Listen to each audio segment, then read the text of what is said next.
को संपन्न कराने में जुटे हुए हैं, जिससे बीजेपी के लिए 2027 और 2029 का रास्ता आसानी से निकल सके। जिसमें एक तरफ संभल में सनातनी सबूत को तलाशा जा रहा है, तो दूसरी ओर प्रयागराज में 13 जनवरी से शुरू हो रहे महाकुंभ के जरिए सनातन को एकजुट करने की कोशिश की जा रही है, क्योंकि बीजेपी के लिए इस वक्त का सबसे बड़ा चैलेंज दलित को सनातन से जोड़कर रखने का है। मोदी और योगी के लिए इसका सबसे बड़ा मौका प्रयागराज में बन रहा है। महाकुंभ शुरू होने में गिनती के दिन बचे हैं, बहुत ज़्यादा समय बचा नहीं है।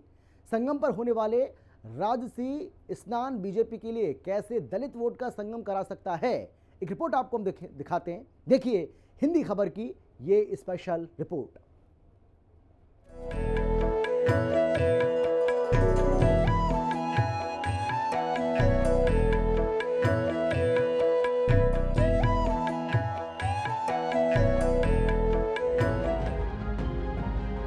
संपूर्ण हिंदू वोट आएगा, मिलकर गंगा नहाएगा। आस्था के संगम से 2027 का रास्ता निकलेगा। 2013 में मोदी ने साधा, 2025 में योगी साध रहे। 2025 की सफलता बनाएगी 2027 में योगी को यूपी का किंग। गंगा, यमुना और अदृश्य सरस्वती के संगम पर 2025 का महाकुंभ ऐसे समय पर शुरू हो रहा है जब सनातन की एकता कसौटी पर है। बीजेपी के सनातनी वोट बैंक में सेंध लगाने की कोशिश की जा रही है। हाल के चुनावों में बीजेपी की ओर से बटेंगे तो कटेंगे और एक है तो सेफ है के नारे के जरिए हिंदुओं को एकजुट करने की कोशिश की गई, जिसका असर भी देखने को मिला। और अब प्रयागराज महाकुंभ इस कड़ी में बीजेपी के लिए बड़ा वरदान साबित हो सकता है। जिस तरह से 2013 के महाकुंभ के बाद प्रधानमंत्री मोदी ने सनातन एकता का झंडा बुलंद किया था, वही काम अब यूपी के मुख्यमंत्री योगी आदित्यनाथ 13 जनवरी से शुरू हो रहे 2025 के महाकुंभ के जरिए करने की कोशिश कर रहे हैं। या यूं कहें कि प्रयागराज महाकुंभ के जरिए 2027 और 2029 की ऐसी सियासी बिसात बिछाई जा रही है जिसे भेद पाना विपक्ष के लिए नामुमकिन सा हो जाएगा। कोई भी सफलता हमें एक नई प्रेरणा देती है आगे बढ़ने के लिए, एक नई मंजिल की तरफ आगे बढ़ने के लिए, और उससे बड़ी सफलता प्राप्त करने के लिए प्रेरित तो करती है, लेकिन असफलता भी उन कमियों की ओर हमारा ध्यान आकर्षित करती है कि अगर ये प्रयास यानी असफलता केवल एक चुनौती है, उसको चुनौती के रूप में स्वीकार करके हमें आगे बढ़ना होगा। और कोई कारण नहीं, अगर हम प्रयास करेंगे तो 2027 में फिर से प्रदेश में कमल खिलेगा, इसमें कोई संदेह किसी को नहीं होना चाहिए।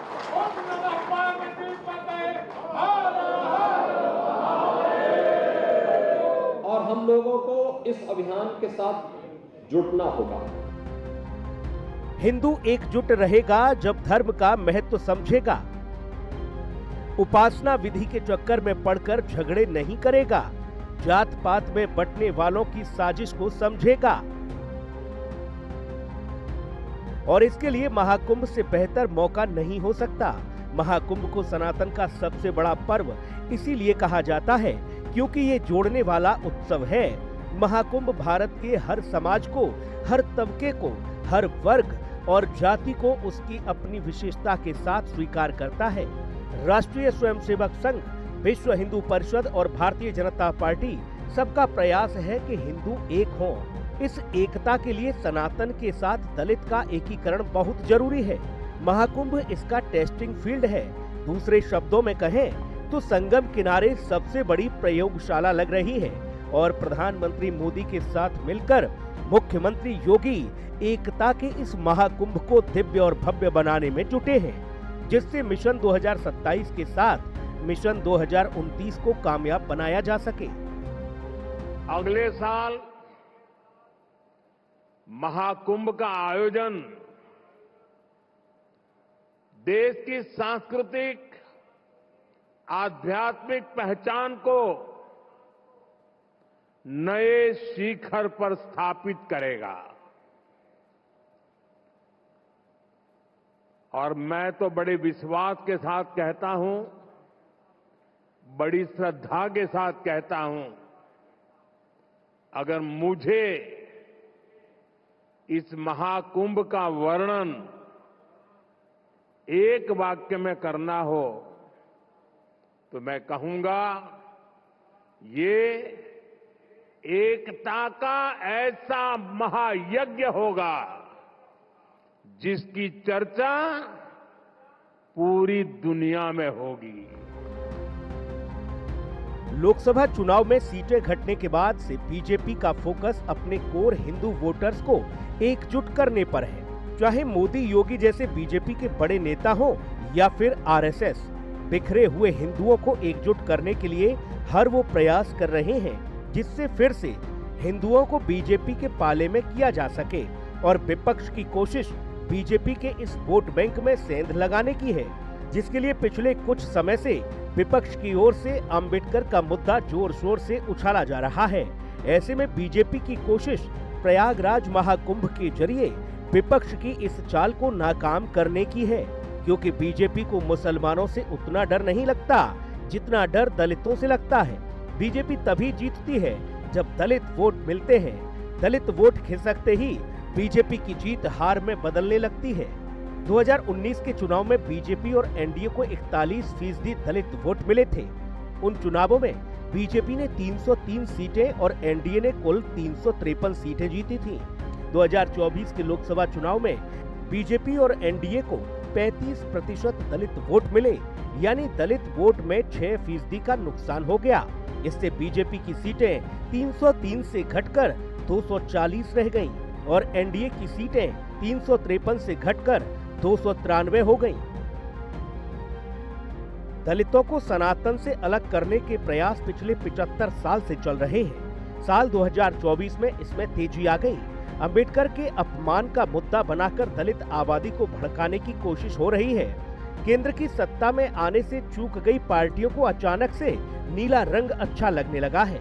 बांटो और राज करो के इस राजनीतिक माहौल में महाकुंभ का आयोजन हो रहा है और मुख्यमंत्री योगी महाकुंभ के जरिए विपक्ष की हर सियासी चाल को नाकाम करने में जुटे हैं। योगी न सिर्फ महाकुंभ को दिव्य और भव्य बनाने की हर संभव कोशिश कर रहे हैं, बल्कि इसके जरिए सनातनी एकता का संदेश देने की कोशिश भी कर रहे हैं, जिससे महाकुंभ के बाद हिंदू बटकर नहीं बल्कि एकजुट होकर बीजेपी को वोट दे सके। हम सब जानते हैं, कुंभ भारत की पहचान है। भारत की सनातन आध्यात्मिक ऊर्जा की अनुभूति का समागम है। यह वास्तव में अटल जी की उन पंक्तियों में कि कदम मिलाकर के चलना होगा, उनकी अनुभूति कराता है, जो अटल जी ने कहा था कि उजियारे में, अंधकार में, कलकछार में, बीजधार में, घोर घृणा में, पूत प्यार में, क्षणिक जीत में, दीर्घहार में, जीवन के सतसत आकर्षक अरमानों को दलना होगा, कदम मिलाकर के चलना होगा, कदम मिलाकर चलना होगा। गंगा नहाने, संगम में आस्था की डुबकी लगाने हर हिंदू आता है। आम दिनों में आए न आए, महाकुंभ में तो जरूर आते हैं। माना जा रहा है कि इस बार के महाकुंभ में 45 करोड़ हिंदू आस्था की डुबकी लगा सकते हैं, यानी महाकुंभ के दौरान हर तीसरा हिंदू प्रयागराज आएगा। हर हिंदू परिवार का आदमी महाकुंभ में आएगा। और अगर महाकुंभ में आने वाले हिंदुओं को बीजेपी सनातनी एकता का पाठ पढ़ाने में कामयाब हो गई, फिर 2027 में योगी को जीत की हैट्रिक लगाने से कोई नहीं रोक पाएगा और इसका असर 2029 के लोकसभा चुनाव में भी देखने को मिल सकता है। हिंदी खबर की स्पेशल रिपोर्ट। प्रयागराज में महाकुंभ तो 13 जनवरी को शुरू होगा, लेकिन उसके पहले ही पूरे उत्तर प्रदेश में योगी का सनातन महायज्ञ चल रहा है और शहर शहर सनातन धर्म के प्रतीकों को बचाने का अभियान भी चल रहा है। और इस सनातन महायज्ञ का सबसे बड़ा चैप्टर संभल बन चुका है। कैसे, देखिए ये रिपोर्ट।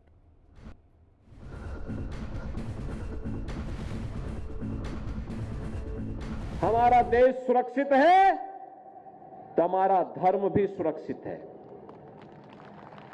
हमारा देश सुरक्षित है, हमारा धर्म भी सुरक्षित है। हमारा धर्म सुरक्षित है, हम भी सुरक्षित हैं। और इसलिए जो भी कार्य हो, व्यक्तिगत स्वार्थ से ऊपर उठ करके, व्यक्ति से ऊपर उठ करके, समाज से ऊपर उठ करके, मत और मजहब के दायरे से ऊपर उठ करके इसको सनातन धर्म के मूल्यों के अनुरूप भारत की वैदिक परंपरा का अनुसरण और आध्यात्मिक परंपरा का अनुसरण करते हुए हर कार्य देश के नाम।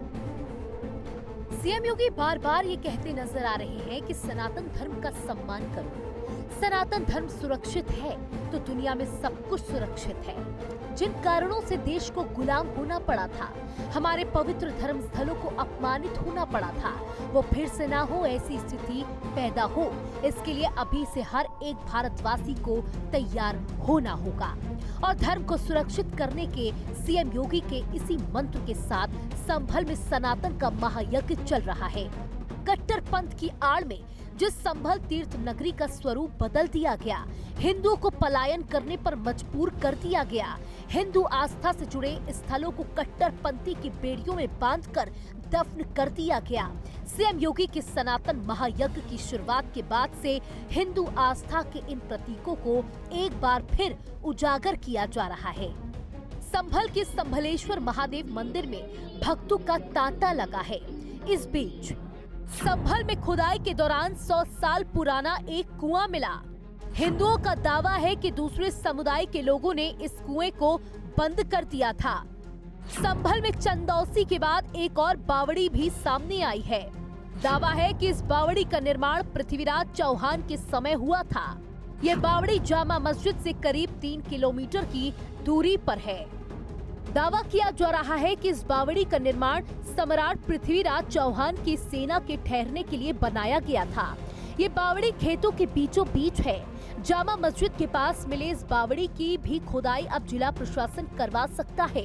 एक तरफ जहां संभल में एक के बाद एक सनातन के सबूत धरती फाड़ कर निकल रहे हैं, तो वहीं योगी सरकार के पूरे प्रदेश में सनातन के पवित्र धामों को संरक्षित करने का अभियान छेड़ दिया है। यूपी के 40 जिलों में हाल ही में एएसआई सर्वे करवाया गया, जिसमें 310 धरोहरों को चिन्हित किया गया। धरोहरों में मंदिर, मठ और इमारतें शामिल हैं। 200 से ज्यादा पौराणिक मंदिर मिले हैं। अब इन मंदिरों का जीर्णोद्धार किया जाएगा। एक तरफ एएसआई सर्वे के जरिए हिंदू आस्था से जुड़ी जगहों को संरक्षित किया जा रहा है, तो वहीं दूसरी ओर शहर शहर लोग भी अपने आराध्य की तलाश कर रहे हैं। सालों से बंद पड़े मंदिरों में अब पूजन अर्चन हो रही है। मुजफ्फरनगर से लेकर गाजियाबाद के मोदी नगर मुस्लिम मोहल्ले में बंद पड़े प्राचीन मंदिरों की तलाश कर वहां पूजन अर्चन की जा रही है। यूपी में बीते एक हफ्ते में 6 शहरों में मंदिर मिले हैं, जो सालों से गुमनामी की धूल भाग रहे थे। मंदिरों के मिलने के बाद अब लोग साफ सफाई के बाद पूजा पाठ कर रहे हैं। ये सब योगी के सनातन महायज्ञ का ही परिणाम है कि सालों से बंद पड़े मंदिरों के कपाट खुल रहे हैं। मिट्टी के नीचे दबे मंदिर सामने आ रहे हैं, लेकिन इस मुद्दे पर राजनीति भी खूब गर्मा रही है। संभल समूचे देश को आपसदारी भाईचारा का पैगाम देता था। भारतीय जनता पार्टी की सरकार ने और उनके अधिकारियों ने संभल में इस भाईचारा आपसदारी का जो माना जाना इतिहास है, उसको मिटाने का काम किया। जिस तरह से सीएम योगी आदित्यनाथ सनातन एकता को मजबूत करने में जुटे हुए हैं, संभल से लेकर प्रयागराज तक सनातनियों को साधने की कोशिश कर रहे हैं। योगी के सनातन महायज्ञ से विपक्ष में खलबली मची हुई है। समाजवादी पार्टी और कांग्रेस को इस बात का डर सता रहा है कि अगर योगी ने फिर से हिंदुओं को एकजुट कर लिया तो उनके लिए 2027 की राह भी मुश्किल हो जाएगी। हिंदी खबर की खास रिपोर्ट।